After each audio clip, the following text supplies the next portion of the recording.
Да. Сега хващай се за тези дръжки, аз те държа. Тук работиме и още една хвани. Пускай цяло тяло, пускай. Тук правиме възстановителна рехабилитация при усупване и при обездвижване на гръдначния стълб при пълна катастрофа, защипване или атеропарализа или патропарализа. Така.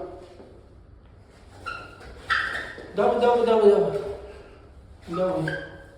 Фиксирай.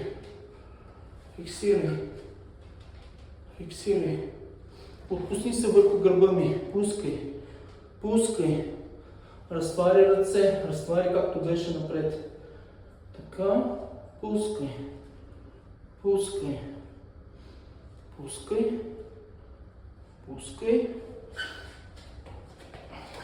Можеш? Да. Дишай. Тук целта ти е да дишаш. Дишай.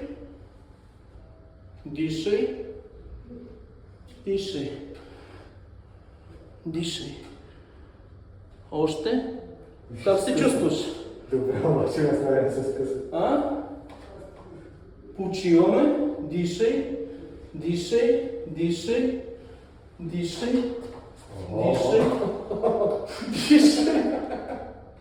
Готов? Да. Айде пак. Винаги. Пускай. Дишай. Как се чувстваш? Перфектно. Къде отиде тежестта на кръстеца? В бедрата ли е? Не. А къде ти е тежестта на кръстеца? По-надолу. По-надолу. В менискуси? Да. Сега страничен нерв. Страничен. Фиксирай странично. Здравейте! Фитнес. Знам. Виждали сме. Така. Отиваме напред. Още напред. Дишай. Издишвай. Релаксираме. Тук искаш ли? Изкачвай. Шима. Пускай. Готово. Това упражнение е полезно при ДЦП, при аутизъм, при психодинамична инфазия. Разтоварвай. Пускай. Или пак? Не. Фиксирай се. Упражнението се прави 2 пъти седмично по 10 минути.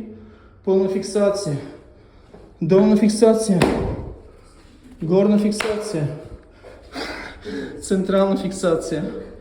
При парези, изключвания, счупвания и друго обездвижено състояние на цялото тяло.